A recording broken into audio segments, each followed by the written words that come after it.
Ya, vamos a seguir en esta clase con el asunto de los muros. ¿Ya? Retrocedí un poquito, un par de diapositivas para recordar las partes más importantes de los muros que estamos viendo.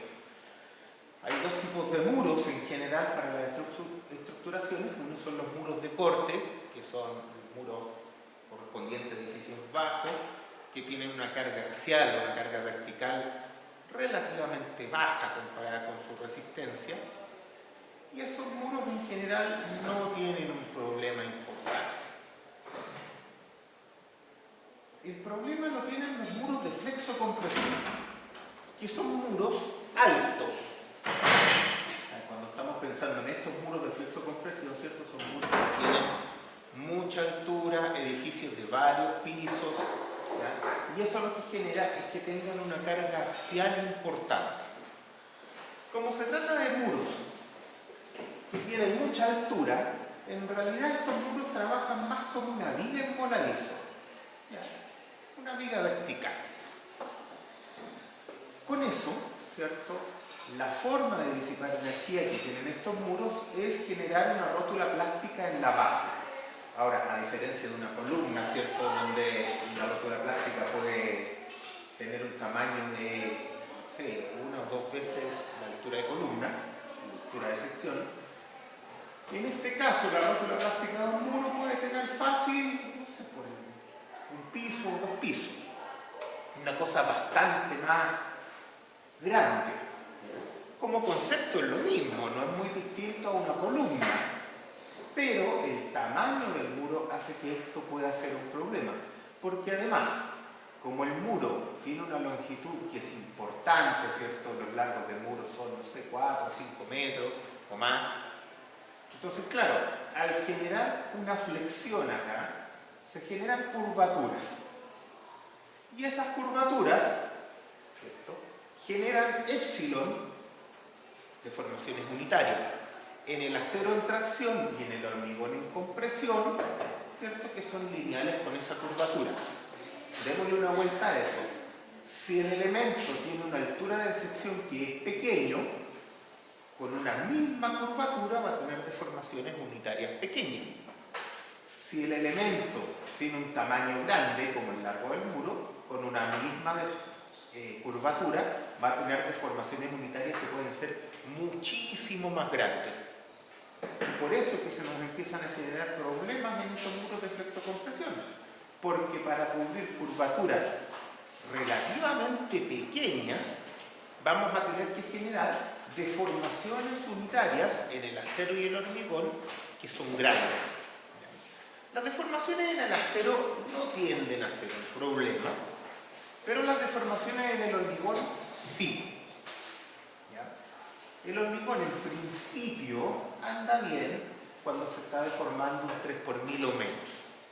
Cuando se deforma más que eso, no anda muy bien. Para nosotros poder generar curvaturas grandes, muchas veces vamos a necesitar que en la deformación unitaria del hormigón pueda alcanzar deformaciones más grandes. Y eso lo vamos a lograr con confinamiento. El mismo confinamiento que teníamos en la columna, lo vamos a generar aquí en los muros, pero lo vamos a generar en los sectores que se estén deformando más allá del 3 por 1000, no en todo el muro. Eso nos va a conducir de manera muy común a que haya que confinar las cabezas de los muros, pero no el muro entero. ¿Ya? Bien, las deformaciones a las que podemos llegar confinando los muros, confinando las cabezas de los muros, es de un 12 por 1000 en general, por ahí. Pero los códigos, o mejor dicho, nuestro código, no nos permite superar un 8 por 1000 a nivel de diseño. O sea, si nosotros nos deformamos más de un 3 por 1000, ¿cierto?, en la fibra más exigida del hormigón, va a ser necesario confinar. Pero solo vamos a poder confinar cuando tengamos deformaciones entre el 3 y el 8.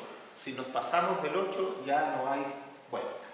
El muro no sirve y entonces lo que nos queda es bajarle la carga axial relativa. ¿Cómo es eso de bajar la carga axial relativa? Claro, la deformación unitaria en el hormigón, ¿cierto?, no depende solo de la curvatura, sino que también depende del nivel de carga axial. Cuando hay mayores cargas axiales, la deformación unitaria del hormigón va subiendo. Entonces la manera de bajarla es que la carga axial relativa a la sección sea más baja. En palabras simples tengo que poner más hormigón. Si yo pongo más hormigón, entonces comparando el P sub U con el F sub C', voy a tener más holgura, voy a tener menos utilización de esa capacidad de compresión y por lo tanto voy a tener menos deformación unitaria en el extremo de la fibra de compresión, ¿ya? Eso es lo que nos resolvería el problema. Ahora, en estos muros de flexo-compresión hay algunas cosas que pueden complicar. Primero, necesitamos para poder evaluar cuál es la demanda de curvatura en el sector de la rótula plástica, necesitamos conocer el desplazamiento lateral a nivel de techo del muro, ¿ya? Ese desplazamiento, en líneas generales, es muy fácil de evaluar. Básicamente se trata de evaluar el espectro de desplazamientos, ¿cierto?, para el período agrietado del edificio. Ahí ya empezamos a reconocer que el período sí es agrietado, que el edificio sí trabaja agrietado. Ahora, nuestro código, ¿cierto?, tiene simplificaciones bastante buenas para poder conseguir eso. Por ejemplo, para poder evaluar el período agrietado, nos dice, bueno, considere 1.5 veces el período no agrietado. Por lo que la cosa se hace muy fácil, porque el período no agrietado lo tengo y siempre lo tuve del análisis lineal elástico. Por lo tanto, el período agrietado también lo tengo. Después evalúo el espectro de desplazamientos del decreto, ¿cierto?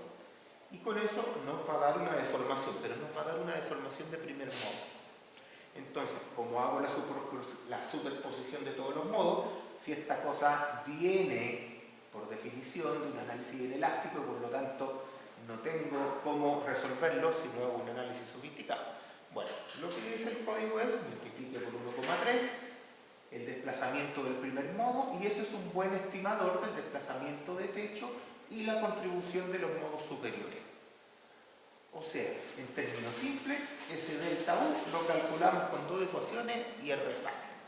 O sea, el delta U lo vamos a tener siempre. Teniendo el delta U, que sería la demanda de desplazamiento a nivel de techo, a mí me interesa transformarlo en la demanda de curvatura en el sector de la rótula plástica. Y para esto hay dos métodos, ¿ya? Ambos están aceptados por nuestro código, pero para efectos de este curso vamos a usar siempre el método simplificado o el método que no considera la deformación elástica. ¿Cuáles son los dos métodos?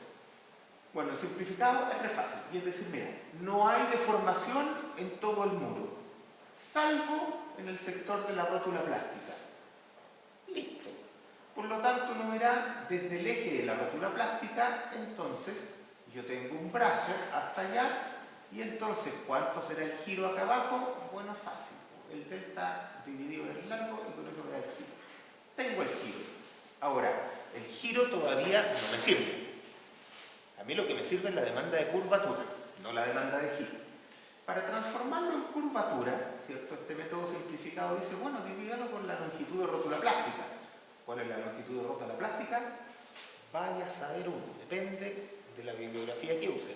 Pero el código nos dice cuál tenemos que usar para este método. Entonces, tenemos eso.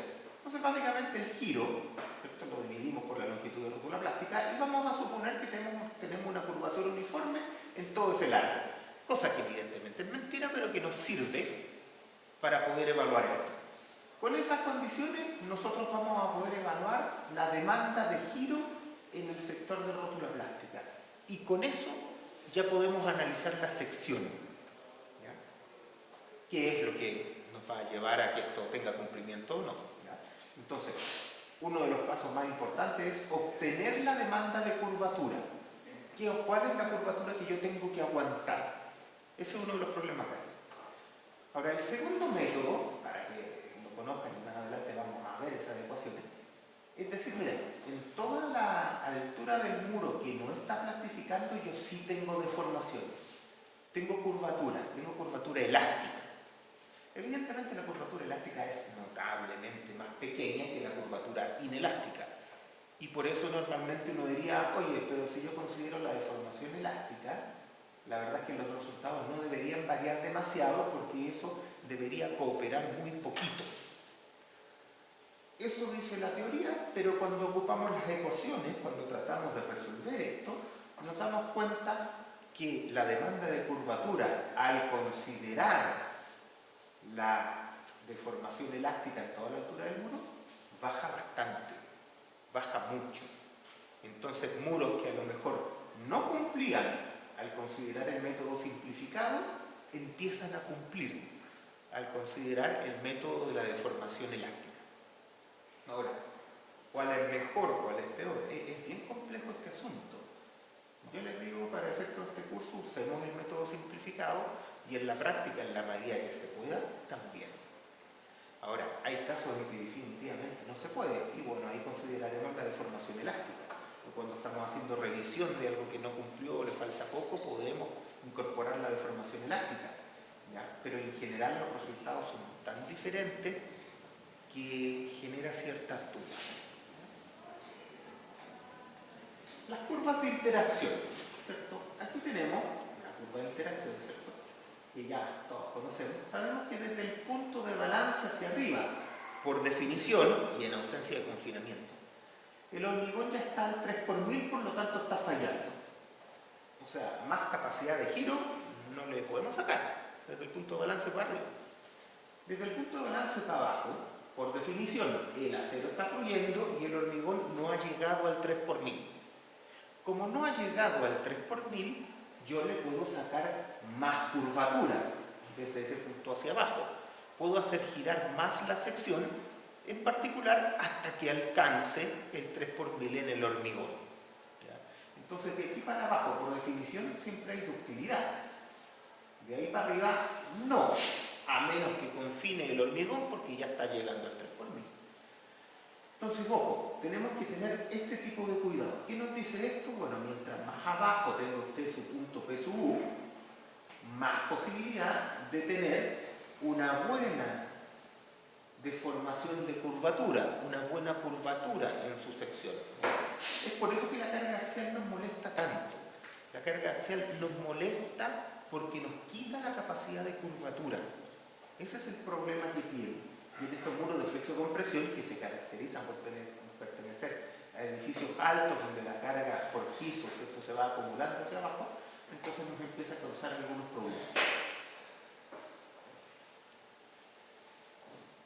Aquí tenemos algunos resultados de ensayo, ¿cierto? Miremoslo nuevamente. Aquí tenemos unas curvas de ciclaje con una carga axial del 25% de F sub C' y aquí tenemos con el 50% de F sub C'. En particular, esto es mayor que el 0,3 y eso es menor que el 0,3. Pero fíjense cómo son los ciclos.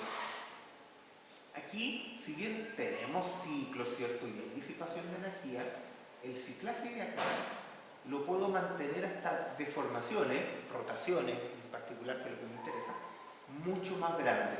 Y eso ya lo habíamos visto, ¿cierto? Mientras más carga axial tengo, las deformaciones de giro, la resistencia al giro o los giros que yo alcanzo a producir son menores. ¿Ya?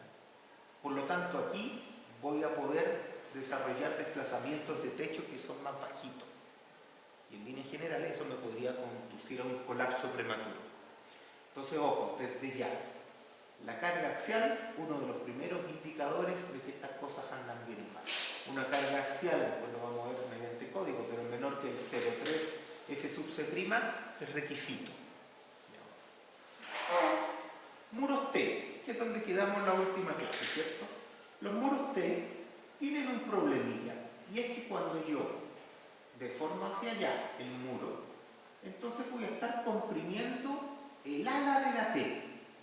Supongamos que esta cosa tiene una armadura uniformemente distribuida y que el ala y el alma son de la misma área, para que esta cuestión sea fácil. Entonces, si esta cosa va para allá, es probable que las armaduras de interacción del alma puedan ser compensadas de manera fácil por toda esta ala en compresión, o de hecho menos que el ala en compresión. ¿Ya? Por lo tanto, va a generar un eje neutro pequeño. Eje neutro pequeño, ¿cierto?, significa que la distancia entre el eje neutro y la fibra más comprimida del hormigón es pequeña. Como yo ando buscando una curvatura objetivo, pensemos que voy a tener la curvatura como dato a la cual tengo que llegar.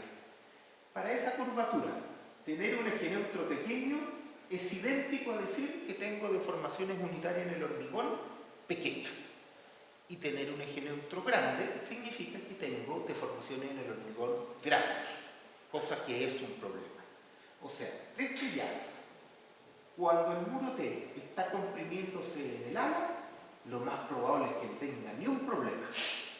Pero cuando va para el otro lado, nuevamente me doy cuenta que a lo mejor todas las armaduras que ahora tengo que compensar, que ahora toda esta ala, más un pedazo de alma, todas esas armaduras las tengo que compensar con una cabeza de hormigón en compresión, aquí me doy cuenta que el eje neutro va a tener que ser notablemente más grande, y eso significa que la deformación en la fibra extrema del hormigón va a tener que ser notablemente más grande también. Y eso me puede llevar a que esta cabeza de compresión tenga falla por compresión, que explote esa cosa o colapse. Por lo tanto, esto me lleva a que es bastante común que esa cabeza del alma, que ese extremo del alma, tenga que llevar confinamiento. ¿De qué tipo? Bueno, del mismo que llevan los muros rectangulares, porque el confinamiento es uno solo. Ahora, ¿qué tan seguido se dan estas situaciones? Yo les contaba en la clase pasada que básicamente en todos los edificios. En todos los edificios vamos a tener muros en T o muros en L, que para efectos de la dirección en la que estamos flectando es exactamente lo mismo. Que el muro sea en L o que sea en T, da lo mismo. Entonces, en todos los edificios van a pasar estas cosas. Desde ya la curva de interacción evidentemente es asimétrica, no tiene la misma resistencia por un lado o para el otro.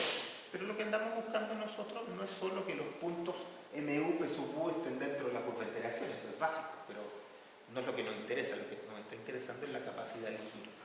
Entonces con esto nos damos cuenta que cuando se comprime el ala, probablemente la capacidad del giro sea bien grande, pero cuando se comprime la punta del alma, probablemente la capacidad del giro sea bien pequeña.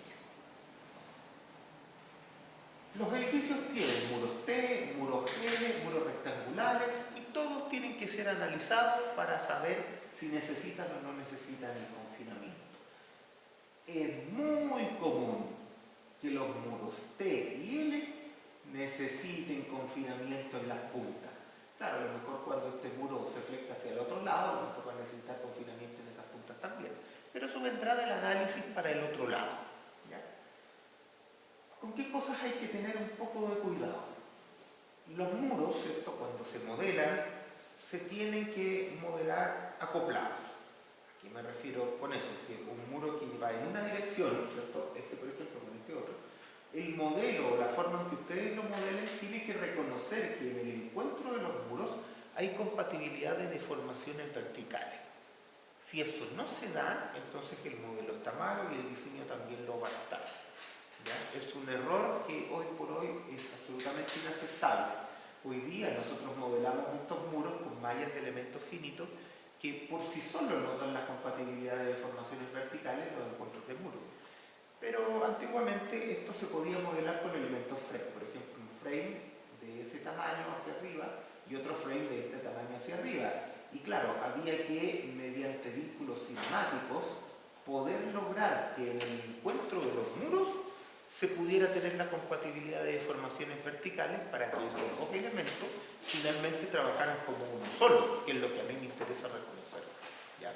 Entonces, ojo, se lo digo de manera explícita, que también cuando uno lee resultados tiene que leerlos a nivel de todo el muro y diseñar todo el muro. No es posible separar el diseño del alma como si fuera un muro con otro diseño del ala como si fuera un muro diferente. Eso es un error y un error muy, muy grave. Curvas de interacción, ¿cierto? Tenemos acá la curva de interacción de un muro rectangular. No tiene nada raro, ¿cierto? Básicamente es lo mismo que una viga o columna con armadura simétrica. Los muros rectangulares tienden a tener armadura simétrica. Pero cuando tengo un muro T, y aquí fíjense, tengo un muro de 300 por 300 300 por 30 por 30 con armadura uniformemente distribuida. ¿Qué nos da? Nos da este diagrama. Ahí está marcado, ¿cierto? El 0,35 F sub C', que es igual que el de acá. Acá nos damos cuenta que el 0,35 F sub C' estima muy bien el punto de balance. Estará un poco más arriba, pero lo estima muy bien. En este otro caso, ¿cierto? Al poner el 0,35 F sub C', que es el número mágico, ¿cierto? Para saber si esta cosa tiene futuro o no, nos damos cuenta que para un lado estamos súper bien, porque el punto de balance está como por aquí. Pero para el otro lado estamos súper mal, porque el punto de balance está por allá. Claro, evidentemente el caso malo es cuando se comprime la punta del alma y el caso bueno es cuando se comprime el ala. Entonces, claro, cuando se comprime el ala estamos viendo que esta cosa va a andar bien y no tenemos que preocuparnos de ningún problema. Pero cuando se comprime el alma, nos queda el punto de balance por arriba y sabemos que eso significa problemas. Creo que estoy diciéndolo absolutamente al revés. El punto de balance aquí está por arriba y eso es bueno. El punto de balance aquí está por abajo y eso es malo. Ahí sí, lo dije totalmente al revés. Ya, ahí sí. Entonces, ¿cuál es el asunto? Nosotros nos tenemos que preocupar de la punta del alma.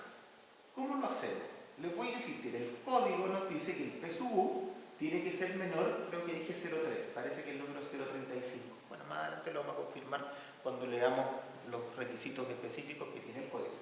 Pero el asunto es que eso funciona muy bien para muros rectangulares, pero no funciona bien para muros en T o para muros L. ¿Ya? Y eso lo vamos a ver a través de un ejemplo más adelante también. Vamos a ver por qué esto podría funcionar bien o por qué podría que no funcione tan bien. ¿Ya?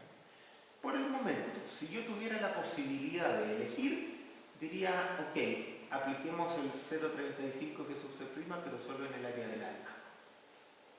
Con eso alguien dirá, oye, pero es que me va a quedar más grande el muro. Sí, le va a quedar más grande y por eso que va a funcionar bien, porque va a tener una capacidad de curvatura mayor cuando se comprima la punta del alma.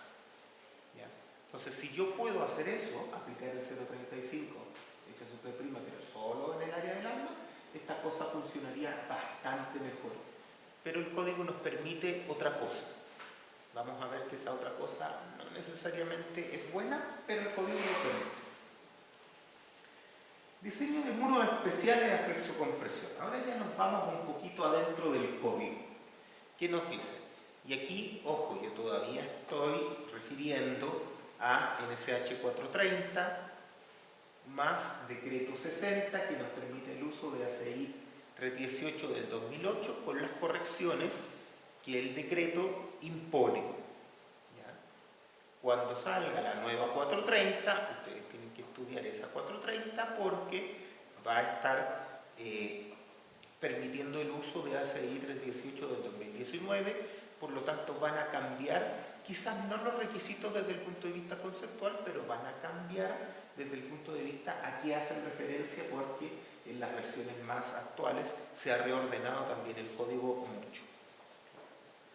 Bien, vamos leyendo los requisitos. Nuevamente los tenemos acá. Dice, muros se verifican utilizando curvas de interacción de flexocompresión. Lo primero, ¿cierto? O sea, todos sus puntos P sub U, MU tienen que estar dentro de la curva de interacción del muro. Eso es obvio y eso siempre es así para cualquier elemento de hormigón armado.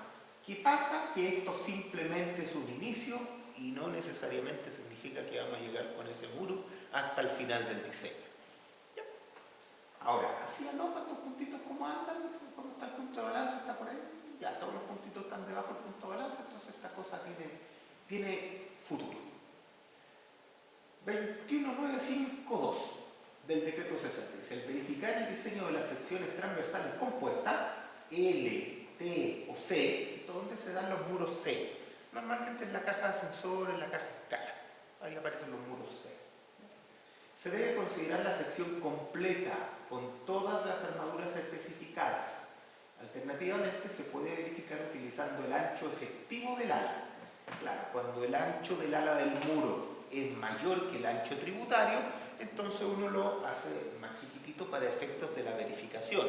Se da cuenta que hay una parte del muro que no es parte del ala colaborante desde el punto de vista de resistencia. Ahora, eso no es tan común. ¿Ya? En general, para la altura de estos muros en flexocompresión, casi todo el ala del muro es colaborante. Bueno, el ancho efectivo del ala en secciones con alas debe extenderse desde la cara del alma una distancia igual al menor valor entre la mitad de la distancia del alma de un muro adyacente y el 25% de la altura total del muro. Claro, básicamente nos dice que el 25% de la altura total del muro, como los muros son tan altos, entonces normalmente tengo todo el ala colaborante. Bien.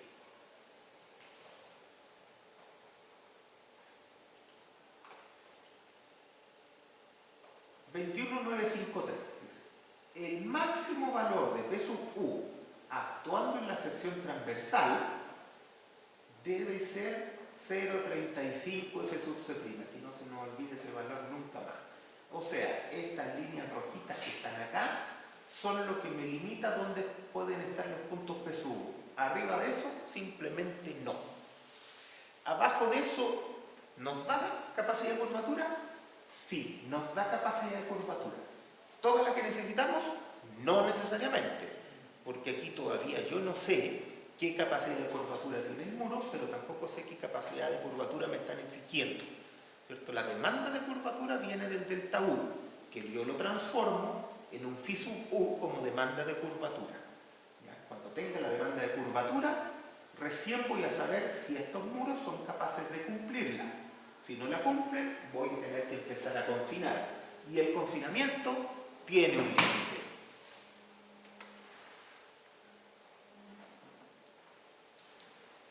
Bien, el límite que se impone a la carga axial pretende asegurar una mínima capacidad de deformación plástica del muro. Es cierto, en secciones asimétricas, armadura simétrica, secciones tipo T, etc., este límite podría ser insuficiente.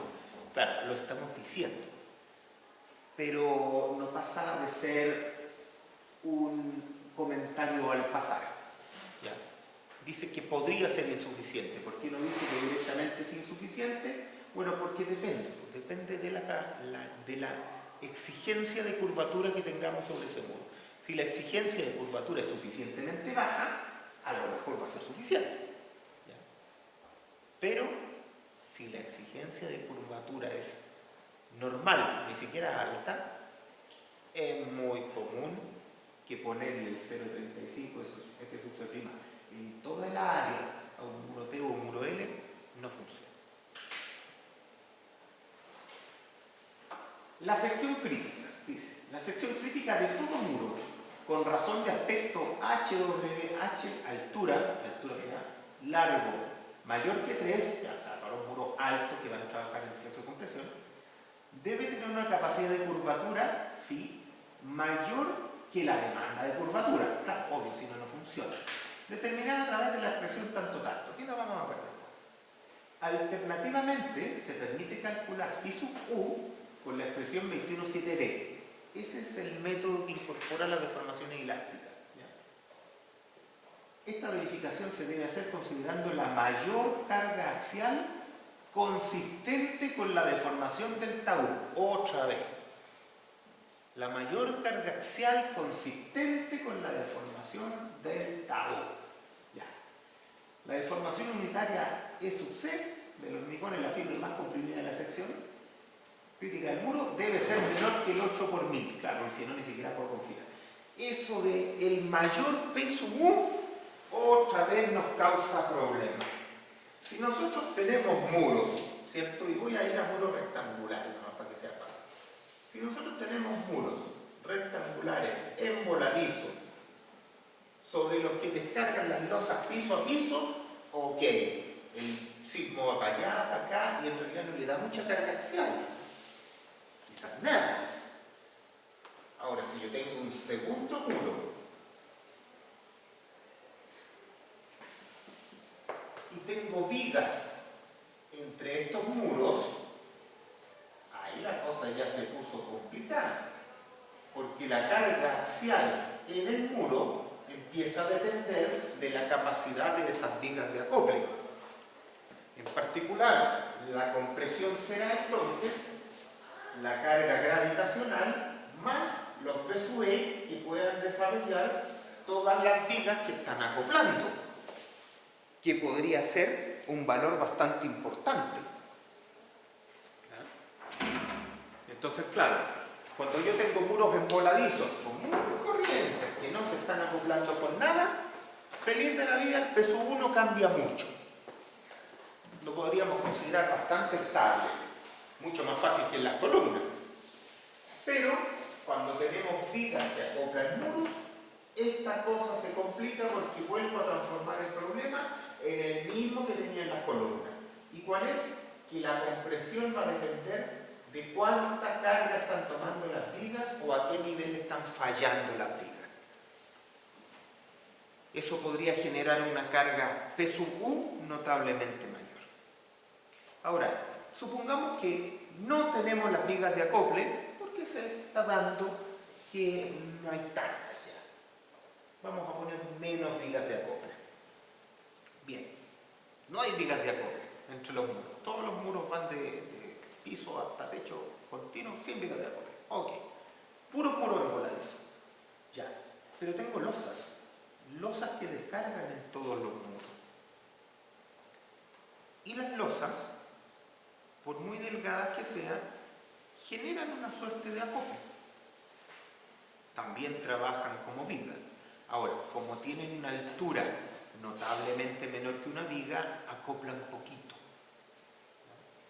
Entonces me puedo quedar con la idea de que cuando no hay vigas de acople, igual hay acoplamiento del muro a nivel de carga axial vertical a través del trabajo de las losas, del trabajo flexural de las losas. Pero podría despreciarlo pensando en que es poquitito. Hay estudios que muestran que eso no es poquitito, pero es menos que las vigas de acople. Entonces, nuevamente, lo que yo voy a poder hacer en la práctica es decir, ¿sabes? Me voy a quedar con el P sub U más grande de las cargas sísmicas. Pero eso no significa que sea el P sub U más grande. Para eso tendríamos que hacer un análisis complejo, probablemente inelástico, que no se paga en la gran mayoría de los edificios.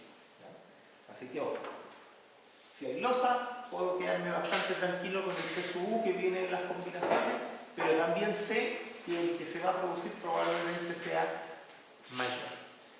Hay algunas oficinas que se han dado en hacer análisis de tipo pushover o pushover, no sé cómo decirlo, como pushover elástico. Así como decir, mira, voy a tomar mi edificio y lo voy a empujar hacia el lado. Y como hacer análisis de elementos finitos no lineales muy complejos, lo empujan de manera elástica.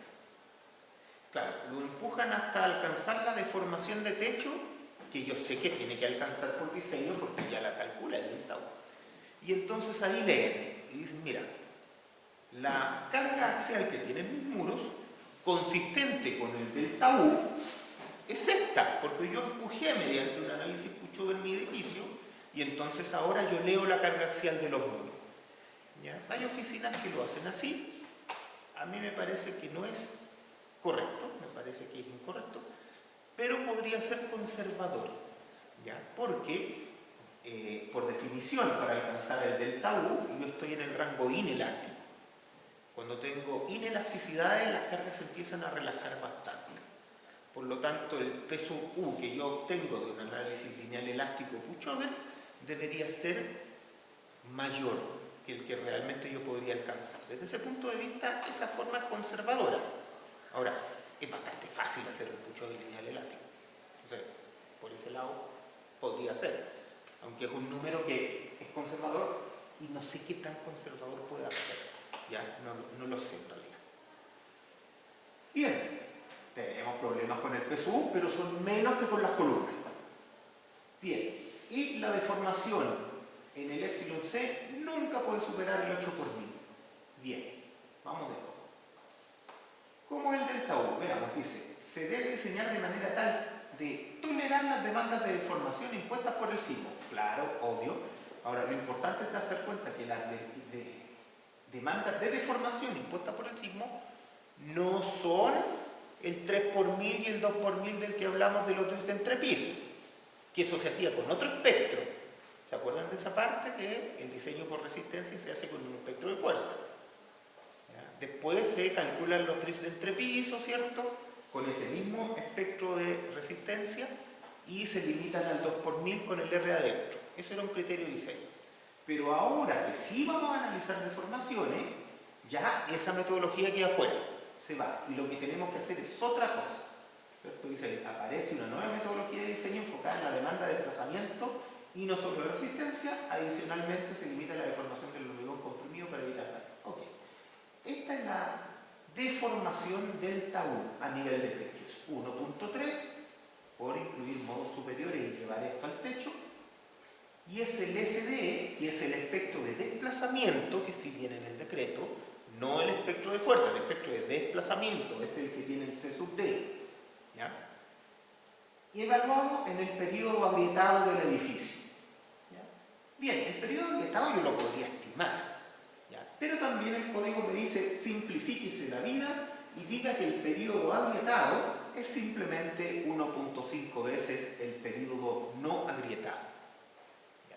¿Qué tan bueno es esa aproximación? No tengo tan claro. Podría ser bueno en unos casos, podría no serlo tanto en otros. Pero lo importante es que el código me lo permite y con eso esto se simplifica mucho porque el periodo no agrietado para secciones nominales o secciones brutas yo siempre lo tengo porque es lo primero que necesitaba para poder haber puesto mis elementos de hormigón armado que ahora voy a verificar desde el punto de vista de la ductilidad. Entonces ese periodo lo tengo. El SD también lo tengo porque sé cuál es el suelo y cuál es la zona. Por lo tanto el delta U siempre está. ¿Qué es lo que tengo que hacer? Traspasar ese delta U a demanda de curvatura en las secciones críticas del muro o de los muros del edificio. No vayan a pensar que esto es un puro muro, para todos los muros del edificio. Bien, ¿cuál sería el procedimiento? Dice, se debe definir la sección crítica, que es donde hay irregularidades, aberturas para edificios comunes, típicamente en el primer nivel del edificio o el primer subterráneo.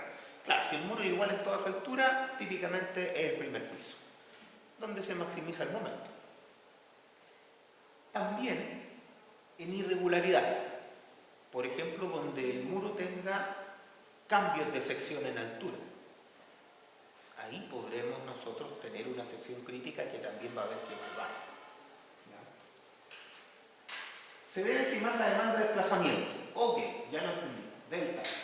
Y después se debe estimar la demanda de curvatura, de acuerdo a lo que considera el ACI 318, ¿cierto?, del modelo de Wallace.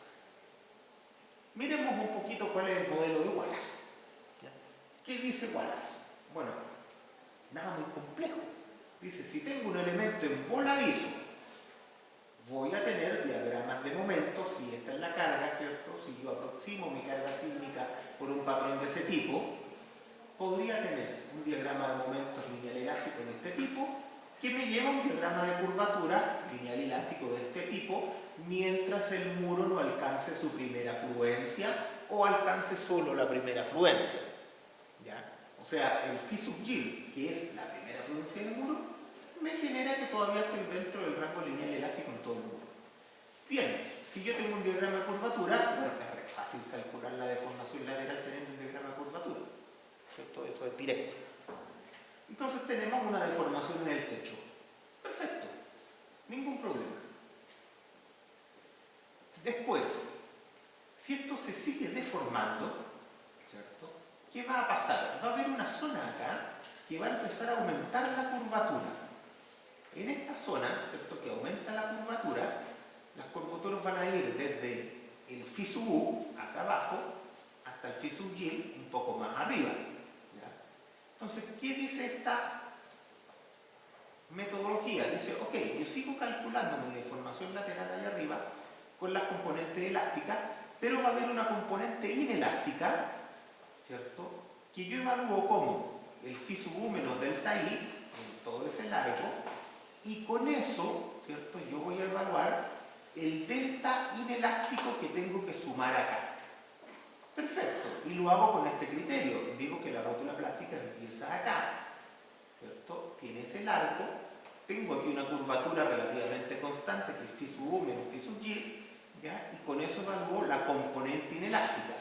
Se la sumo a esta otra y tengo la deformación de techo. Para que no tengamos que hacerlo nosotros, ahí está la ecuación. Entonces, básicamente, ¿qué dice? Dice el delta U es función, bueno, el delta U lo tengo, en realidad lo que hay que despejar aquí es el phi sub u. Es el asunto. Entonces, ¿qué pasa? Aquí, para yo conocer la demanda de curvatura, yo ando buscando, acuérdense de eso, ando buscando el phi sub u. No ando buscando el delta U lo tengo. Entonces, para obtener el phi sub u, necesito como dato el phi sub g. No lo puedo obtener sin la curvatura de fluencia de mi muro. Por lo tanto, yo voy a tener que evaluar la curvatura de primera fluencia de mi muro. Claro, hoy día es re fácil porque uno mete el muro a algún software y hace la curva, momento, curvatura, y ahí ve cuál es la curvatura de fluencia, cuál es la curvatura de rotura, de todo el tiro, ¿ya? Pero sepan ustedes que con esta metodología, para calcular la demanda de curvatura, phi u, necesito la curvatura de primera fluencia, que en principio no lo tengo. ¿Cuál es la otra forma de hacerlo? Que es el método simplificado, que en general, ¿cierto?, yo les sugiero que utilicen, y es decir, mira, vamos a despreciar todas las deformaciones elásticas. Vamos a decir que la deformación ahí arriba es totalmente inelástica, porque las deformaciones elásticas en un muro tienden a ser bajas. Bien, entonces aquí dice, considere una longitud de rótula plástica así, LP medio para arriba y LP medio para abajo de la sección crítica. Bien, entonces ahí yo voy a concentrar un giro. ¿Cuánto vale el giro? Fácil, es el phi sub u por LP. Y entonces, ¿cómo se relaciona el delta U con el teta P? Fácil, el delta U es teta por H. Y se acabó el problema. Como el teta es phi sub u por LP, aquí tengo una relación directa. O sea, cuando yo ocupo este método, el delta U se relaciona directamente con el phi sub u sin necesitar el phi sub g. ¿Ya? Desde el punto de vista del cálculo lo simplifica mucho. Pero además, esta es una forma bien conservadora de calcular esto. Y digamos que estamos resolviendo un problema que es bien delicado también. Entonces, desde ese punto de vista, vale la pena empezar por aquí. Bien, voy a insistir. Este método es aceptado y este método también. Y en líneas generales uno esperaría que el phi sub u que le sale de aquí con el phi sub u que sale de acá sean parecidos, aunque este claramente sea un poco más conservado. En la práctica no son parecidos. Por lo tanto, la elección del método aquí es bien importante. Primero, ¿cierto? Veamos acá, dice, el decreto 60 indica que el máximo valor de la longitud de la rótula plástica corresponde a LW medios.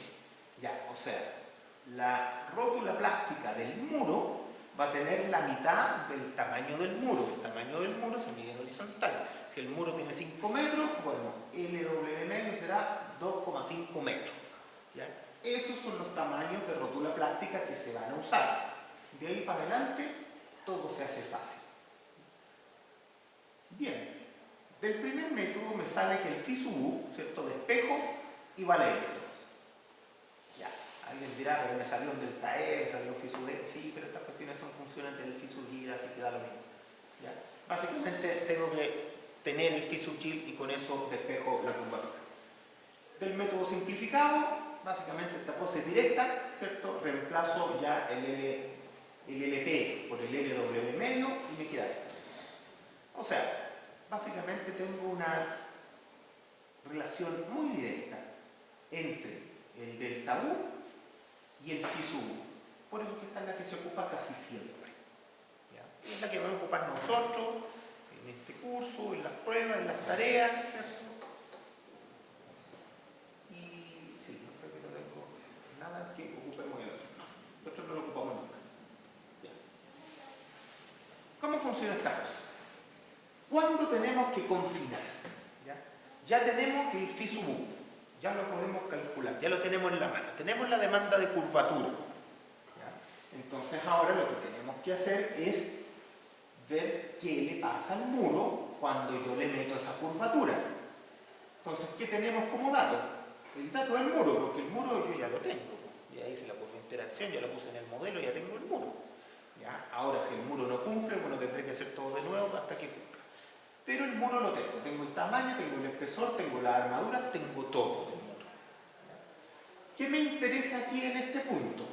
Me interesa que al aplicar la demanda de curvatura, yo tenga un eje neutro que me lleve a un épsilon en la fibra más exigida del hormigón que esté menor que el 8 por 1000. Eso es lo que ando buscando. Ahora, alguien dirá, pero ¿cómo resuelvo esta cuestión? Bueno, acuérdense que usted tiene como dato el P sub U. O sea, tiene aquí un P sub U en toda la sección. Para ese P sub U, usted aplica este phi. Ojo, aquí usted no aplica el MU, no aplica el momento de diseño, eso ya pasó, eso quedó en la curva de interacción, esto es otra cosa. Usted tiene una carga axial, ¿cierto? Y aquí empieza a hacer girar el muro hasta que alcance la curvatura que usted necesita, pero manteniendo la carga axial. Ese es el ejercicio que hay que hacer. Claro, esto como les decía, teniendo software es re fácil, yo meto el muro al software y le pido la curva momento-curvatura para esa carga axial y estamos todos felices. Muy fácil, ya. Pero de todas maneras, ¿qué es lo que a mí me interesa mirar acá? Me interesa que una vez que yo aplico la curvatura, voy a generar un eje neutro, ya, porque este es solo un punto, ¿cierto? Para esa curvatura, para la carga axial que tengo, voy a generar un eje neutro. Y con ese eje neutro, teniendo la curvatura, puedo tener lo que yo quiera. En particular, el epsilon CU va a ser la curvatura por el eje neutro. ¿Ya? Entonces, ese es el que yo tengo que cuidar. Si este es mayor que el 3 por 1000, tengo que confinar. Pero también necesito que este sea menor que el 8 por 1000. Si no, estamos sueltos. No me sirve. Y ya el muro está malo y necesitamos hormigón. Entonces, supongamos que es menor al 8 por 1000, pero mayor que el 3 por 1000. La segunda pregunta es, ¿hasta dónde voy a confinar? ¿Ya? Bueno, es re fácil, porque yo tengo que confinar donde supere el 3 por 1000. Por lo tanto, me devuelvo para acá, y si esto es mayor que el 3 por 1000, habrá por aquí un epsilon intermedio donde yo alcance el 3 por 1000. Bueno, hasta ese punto tengo que confinar. Y por eso me aparece esta cosa que se llama el C confinado, ¿cierto? Aquí es la parte que usted tiene que confinar. Ese es el eje neutro, el C, pero lo que usted confina es el C confinado, que no es todo el C. Ojo que esta cuestión es bien importante, ¿eh? Porque podría ser fácilmente la mitad del C o incluso menos. ¿Ya? Entonces, ojo, yo confino hasta que el hormigón llega a su 3 por 1000. De ahí para adelante yo necesito confinar. El resto no necesita ser confinado. Y esto es lo que nos lleva a que sea bastante común que haya confinamiento en las cabezas de los muros. Como el muro rectangular es simétrico, ¿cierto? Tengo el confinamiento acá y al otro lado también. Pero hay un sector, ¿cierto?, que no está confinado, que tiene armadura de distribución. Esa armadura de distribución tiene que ser la armadura, al menos la armadura mínima para muros sísmicos. En general los muros sísmicos necesitan una armadura de distribución del orden de 2,5 por 1000, ¿ya? Por lo menos vertical y horizontal. Y esa armadura, ¿cierto?, también le va a servir para el corte, la horizontal. Ahora, esta armadura hay que tener cuidado porque a veces poner solo el 2,5 por 1000 distribuido podría ser muy poco. Eso podría significar que para efectos de flexocompresión las cabezas confinadas queden demasiado exigidas. ¿Ya? Entonces lo que empieza a convenir ahí, quizás cuando quedan las cabezas de compresión demasiado exigidas, empezar a ponerle más armadura de distribución a esto para compensar la resistencia en la curva de interacción.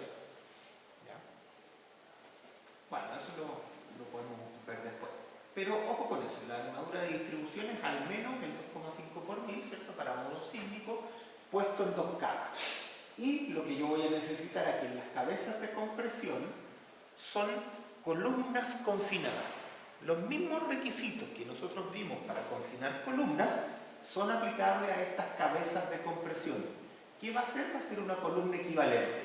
¿Una columna de qué tamaño? Bueno, del espesor del muro por C sub C. Esa es la columna equivalente. ¿Ya? Y en esa columna equivalente yo tengo que poner todos los requisitos de confinamiento. ¿Qué significa eso? Nuevamente, carga axial entre el 1 y el 6%. Perdón, armadura axial entre el 1 y el 6%. Ya sabemos que ojalá no nos pasemos del 3%, porque si no nos vamos a poder meter las piedras y vibrar esa cuestión. ¿Ya? Entonces, por eso les digo que a veces conviene poner aquí esa armadura y el resto ponerla aumentando la armadura de distribución acá para darle más capacidad a la flexocompresión.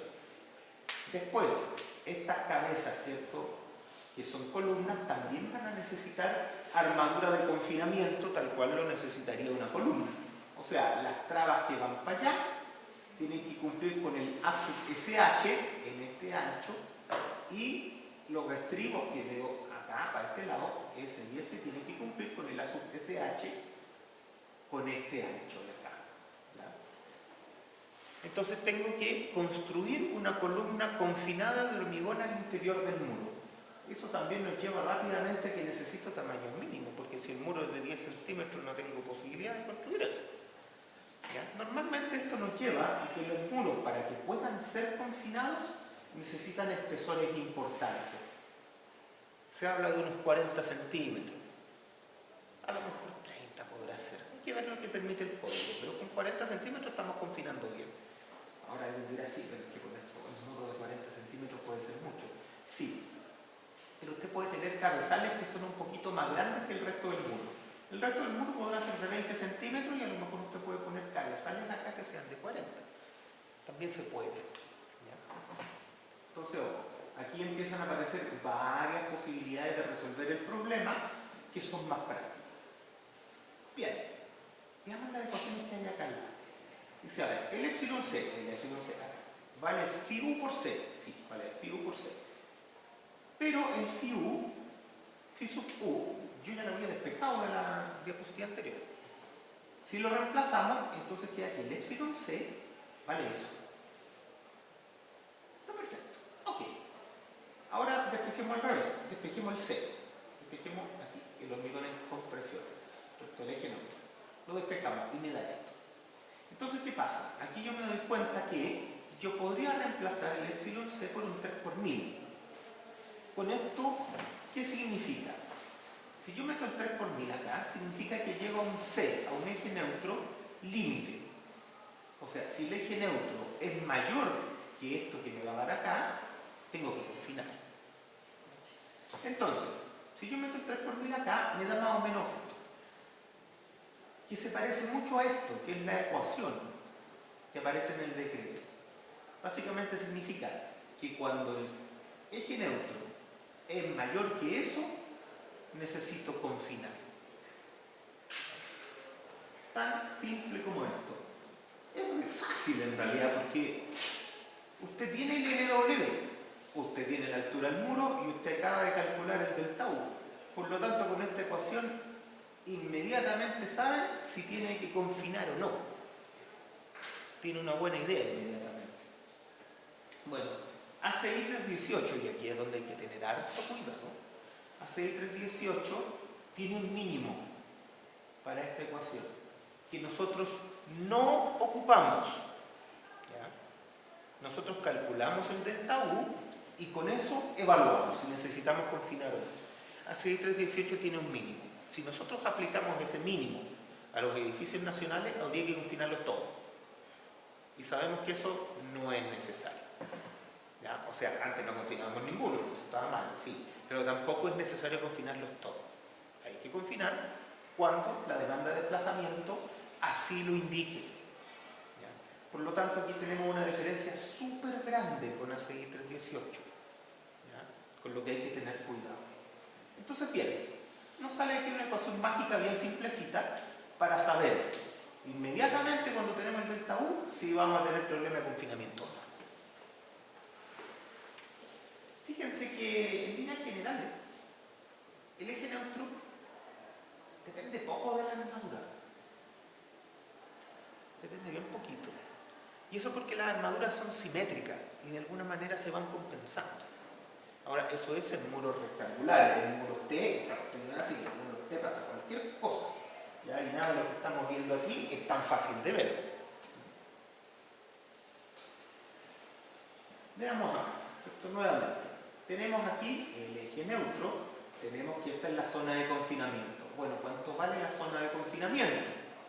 ¿Cierto? Dice que vale C por 1 menos semejanza de triángulo, ¿cierto? M partido por epsilon L partido por epsilon CU. Ok, ahí vale eso.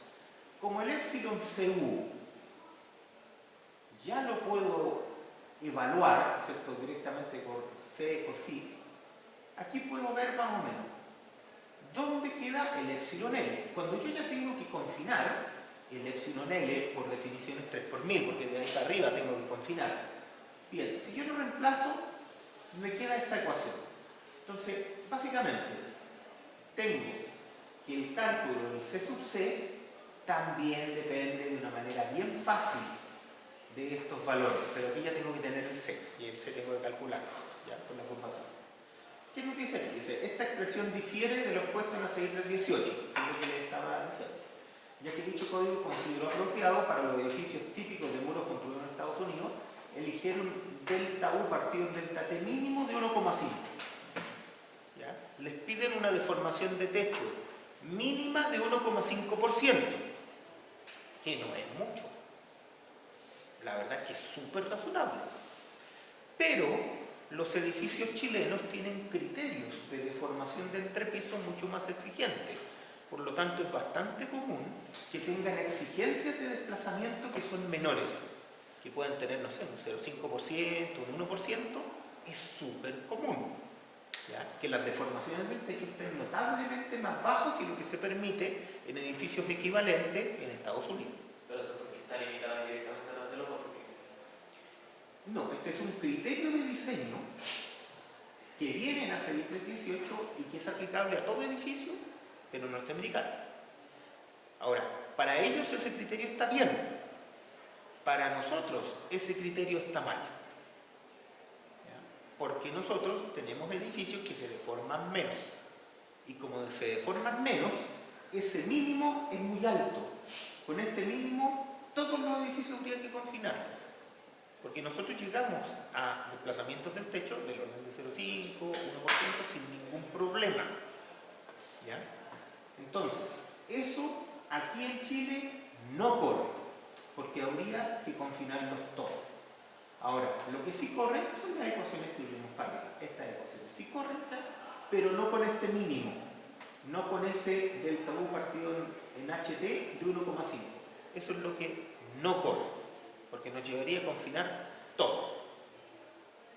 No sé si sería malo, pero claramente no es necesario si tenemos un edificio más rígido. Los edificios chilenos son más rígidos, ¿ya? Por el control indirecto del drift entrepiso. Es bastante común que sea más rígido. Bien, ¿dónde confinar? Bueno, en las cabezas de los muros, eso ya quedó claro. Pero eso es a nivel de la planta del muro, de la sección del muro. Otra cosa es cuánto debo confinar yo en altura, que es otro problema. ¿Cierto? El diagrama de momento va bajando en altura, pero yo tengo una rótula plástica acá que fácilmente tiene 1 o 2 pisos de altura, a lo mejor la rótula plástica. Entonces, ¿cuánto tiene que extenderse estos elementos de confinamiento de borde? ¿Cierto? Si la rótula plástica está acá, por ejemplo, de ahí para abajo, bueno, yo sé que de ahí para abajo estos elementos de compresión, los cabezales confinados, estos cabezales especiales de confinamiento tienen que estar a esa altura y eso es obvio. Pero más arriba, ¿cuánto? ¿Cuánto debe extenderse? Y eso no es tan claro, ¿ya? Pero los requisitos algo nos dan. Dice, Decreto 60 confirma lo establecido en la sección 21962B de ACI 318 del 2008. Dice, donde se requieran elementos especiales de borde, ojo, ya empezamos a diferenciar, elementos especiales de borde son estos cabezales confinados. ¿Por qué? Porque cuando no necesito confinar, igual necesito elementos de borde. pero no van a ser elementos especiales de borde porque no van a ser análogos a una columna confinada, van a ser otra cosa, ¿cierto? Yo igual le pondría un elemento de borde que tenga por lo menos el 1% de armadura, ¿cierto? Y unos estribos por ahí, pero no los estribos de confinamiento, ¿cierto? Le pondría menos. ¿Ya? Entonces, cuando hablamos de elementos especiales de borde, son los elementos confinados, ¿cierto? Ahí dice, debe extenderse verticalmente desde la sección crítica una distancia no menor que la mayor entre LW o M1 partido en 4B1. Se pusieron pesados. Pero ya, sección crítica. ¿Cuál es la sección crítica? Esta. Y ojo, debe extenderse. Eso significa que aquí está marcado para arriba, pero también tendría que estar hacia abajo. Porque esta es la sección crítica. Dice, debe extenderse verticalmente, y el verticalmente es para arriba y es para abajo. Entonces, ojo con este requerimiento. ¿Ya? Debe extenderse hacia arriba y hacia abajo. El menos entre LW, oiga, LW puede ser 5 metros sin ningún problema. Ok, ya, LW. Y LW es un muy buen valor. ¿Sí? Pero esto es cuando estamos viendo, por ejemplo, piso 2 o algo así, porque si no el piso 2 igual como que la fundación, como que ese para abajo lo cubre la fundación, ¿no? En general en estos edificios no. Los edificios típicos, ¿cierto?, de muros de flexo-compresión tienen subterráneo. Son edificios grandes que tienen varios niveles de subterráneo, 2, 3, 4, a veces tienen muchísimos. Entonces estos muros continúan hacia los niveles de subterráneo. ¿Ya?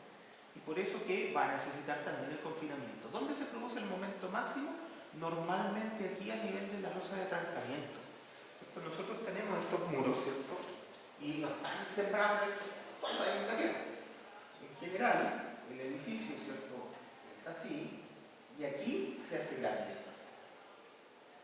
Aquí se hace grande, esto es lo más común, ¿cierto? Hay tierrita, y aquí también hay tierrita.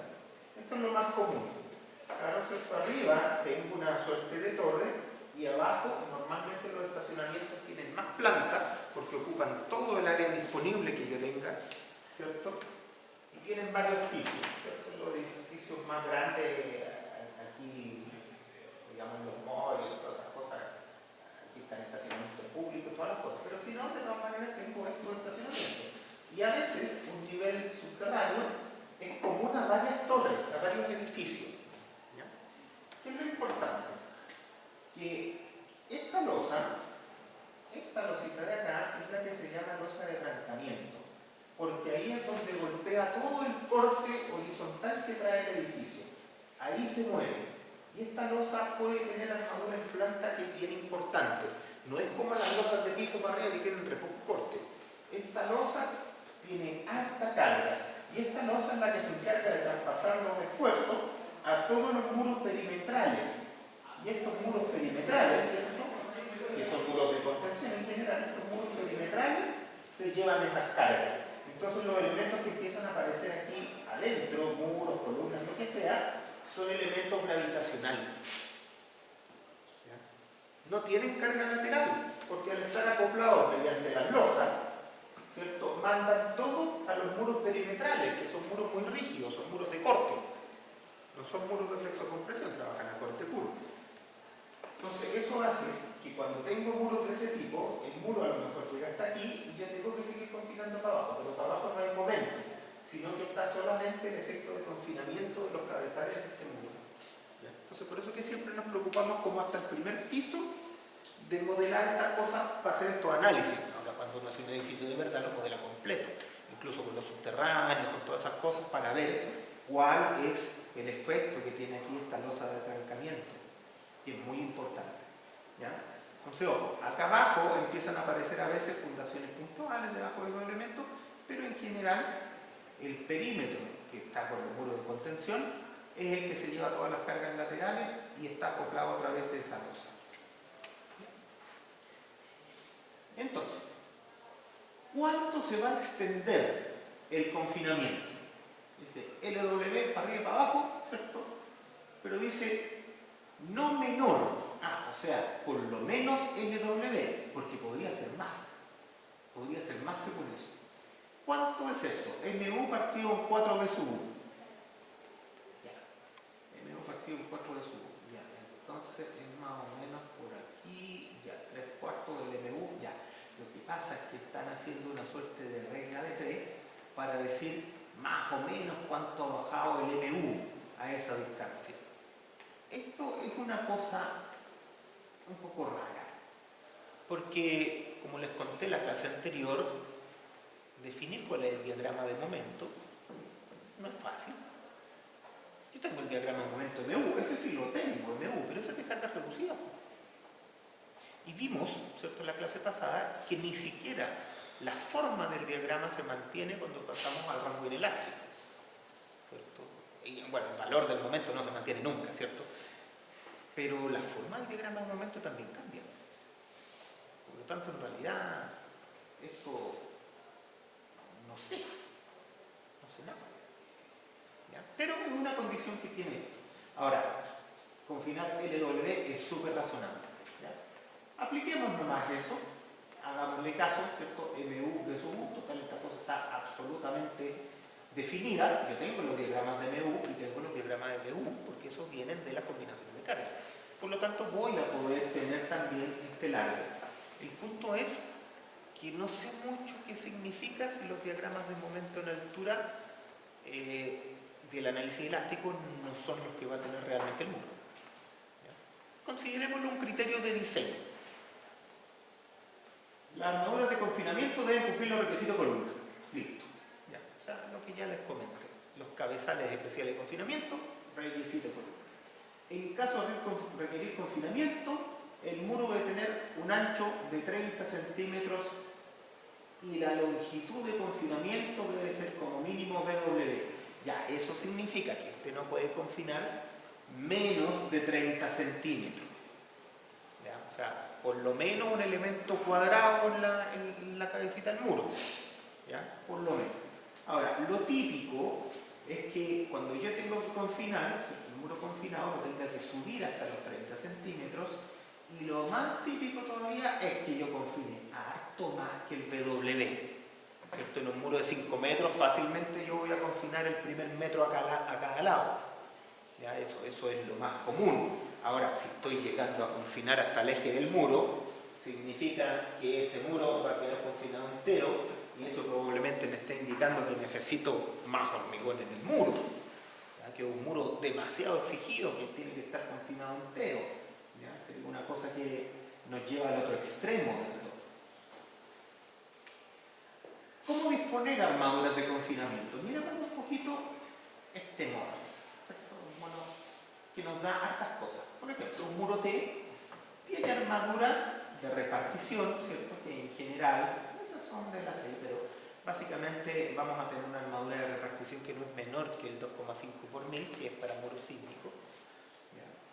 Que esa hay que mirarla 2 veces porque no es raro que necesite poner más para darle una capacidad flexural al muro mayor. Ahora, aquí en el ala de este muro T, a lo mejor sí puedo llegar a los mismos, porque no voy a tener mucho problema. Cuando no hay elementos especiales de confinamiento, yo les sugiero siempre en los encuentros de muro y en las cabezas de muro poner igual elementos de borde. No elementos especiales de confinamiento, pero sí elementos de borde. Tiende a ser una muy buena idea.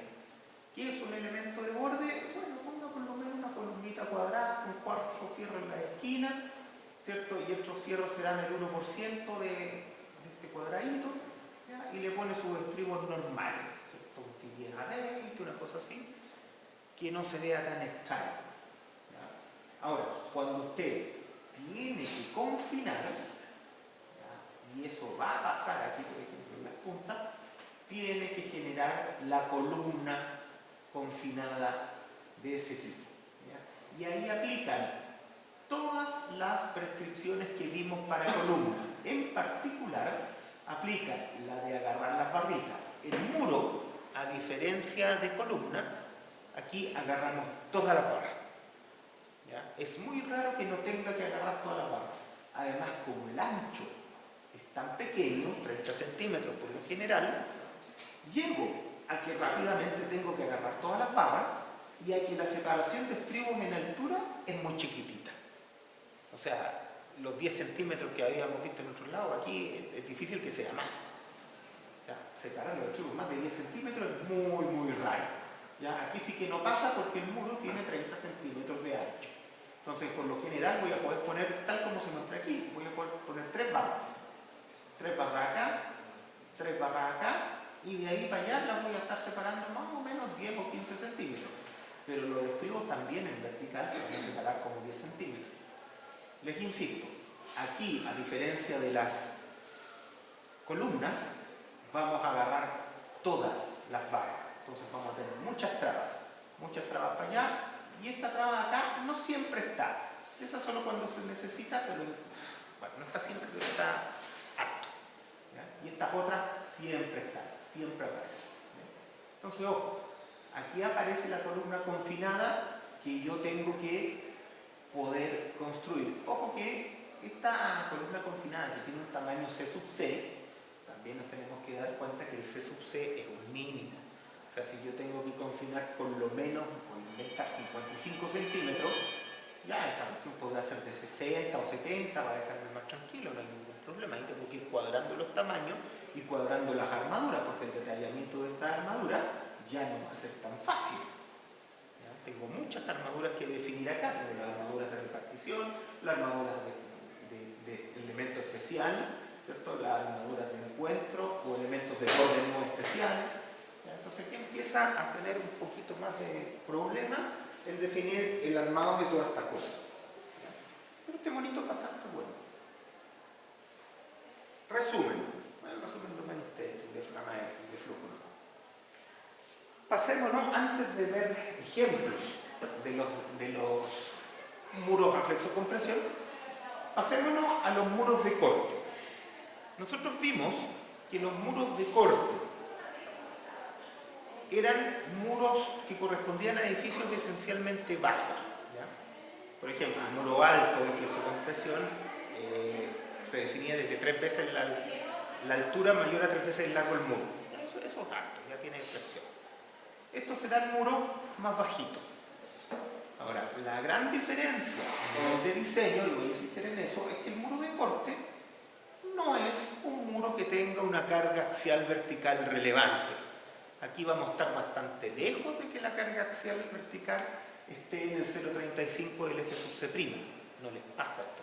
¿No? Y una cosa súper importante que hace la diferencia entre ambas cosas, porque no se lo mencioné, pero como yo tengo una rótula plástica en la base del muro, en la zona crítica del muro de flexocompresión, ¿ya?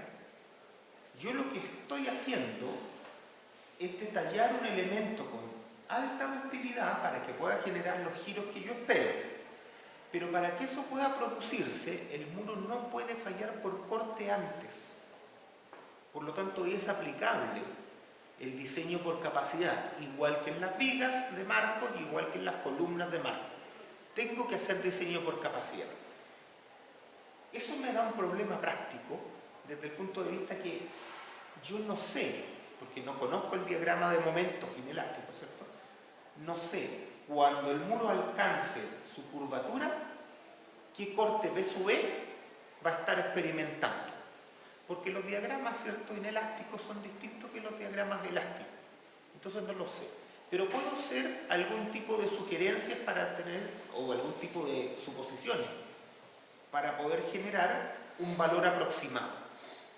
Una vez que tengo ese valor de corte, un B sub E, siempre un B sub E porque tiene la connotación de ser el máximo corte que viene de la plastificación flexural del muro, de la plastificación esperada, ¿cierto? Yo tengo que poner armadura de corte en ese muro para que tolere ese corte. Y esa armadura de corte van a ser las barras horizontales de repartición en general, ¿cierto? La armadura de confinamiento que yo puse en los cabezales típicamente no suma o no suma mucho para la resistencia al corte. ¿Ya? Porque en 5 metros, ¿cierto?, que tiene el muro, son las grietas a 45 grados, cortan todas las barras horizontales de repartición que yo estoy poniendo. Pero los estribos en cada uno de los extremos no van a desarrollarse muy bien a los lados de la grieta. Entonces, eso no es lo que más me importa. Entonces, ojo, de ahí va a aparecer casi siempre la armadura horizontal que yo le tengo que poner al muro. Y también después tengo que ver si tengo un equilibrio razonable entre la armadura horizontal de repartición y la armadura vertical de repartición, que uno en general quiere que sean relativamente parecidas. Eso de armar al corte por capacidad es imposible de hacer en un muro de corte. Entonces ahí es donde hay que tener cuidado. El muro de corte lo vamos a tener que armar al corte, pero como nunca va a generar una rótula flexural en su base, ese corte no va a ser un corte por capacidad. Y esa diferencia es bien grande.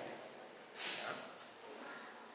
Nos vamos a meter ahora a ver unas diapositivas con las que me voy a ayudar para contarles un poco cómo trabajan estos muros de corte.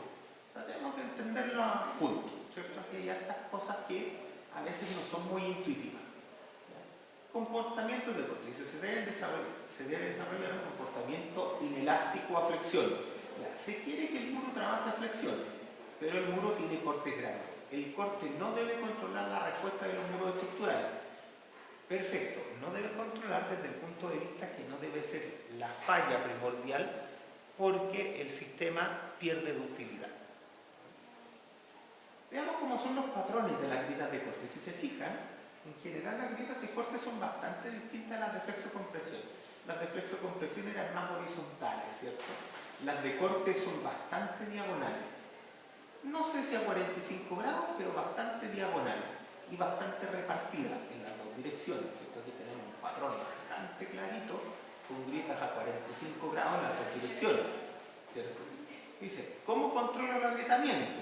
Con armadura vertical y transversal, ¿cierto? El rol de repartición longitudinal o longitudinal vertical siempre y el transversal, que es el horizontal. Entonces, ahí esto yo lo voy a controlar con esas armaduras de repartición. Son para controlar agrietamiento, pero también son para dar resistencia al muro después del agrietamiento en general.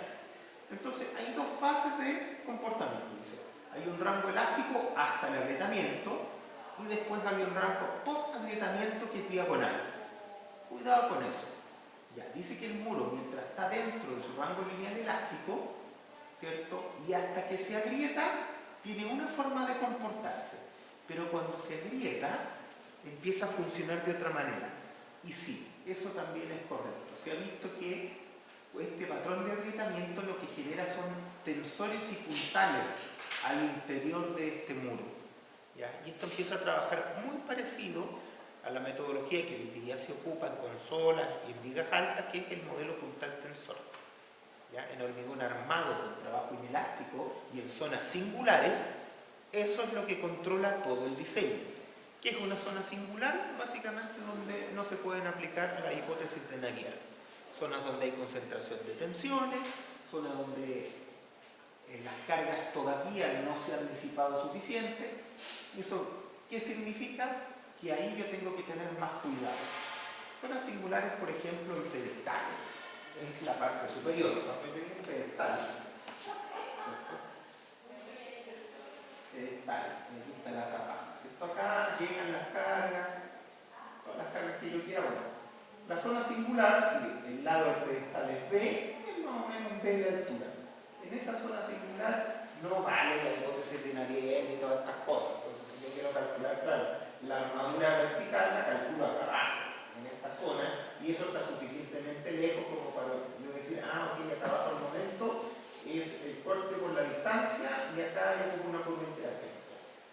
Si yo quiero calcular la flexión acá, no es directamente, porque además las barras tienen que tener una longitud de desarrollo suficiente. Entonces, todas estas zonas que son más locales es lo que se llama zonas singulares.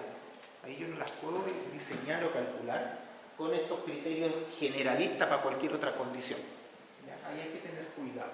Entonces, ¿qué nos dice esto?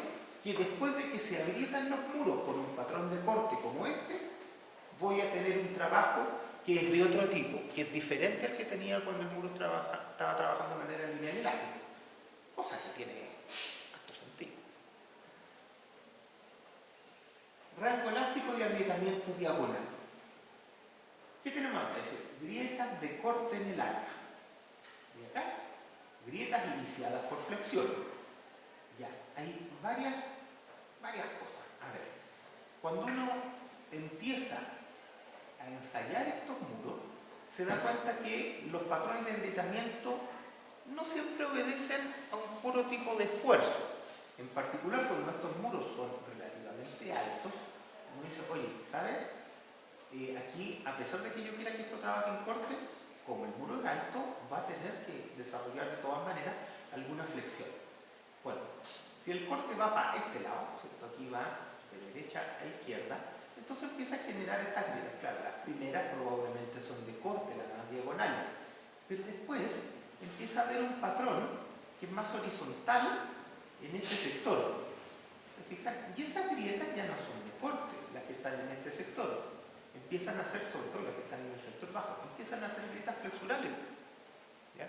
La grieta siempre me indica cuál es el campo de tracción, porque la grieta siempre está perpendicular a las líneas de tracción principales del hormigón. Tiene que ser así porque como el hormigón resiste poquita tracción, se agrieta por la tracción. Entonces las grietas me indican mucho eso. Acá, ¿cierto? Con grieta diagonal significa que el campo de tracciones va hacia allá. Es diagonal. Ya, eso es muy compatible con el corte. Pero acá las grietas empiezan a ser un poco horizontales, ¿cierto? En estos sectores. Y si las grietas son horizontales, significa que las tracciones principales en este sector son verticales. Y si son verticales, lo más probable es que vengan de la flexión del muro. En la medida que voy avanzando hacia arriba, ¿se fijan? Claro, hay menos flexión y las grietas se empiezan a inclinar, empiezan a ser predominantemente de corte. Parece que tiene harto sentido eso, parece que es bien intuitivo. Se me pasó. Ya, volvemos a las 12:10.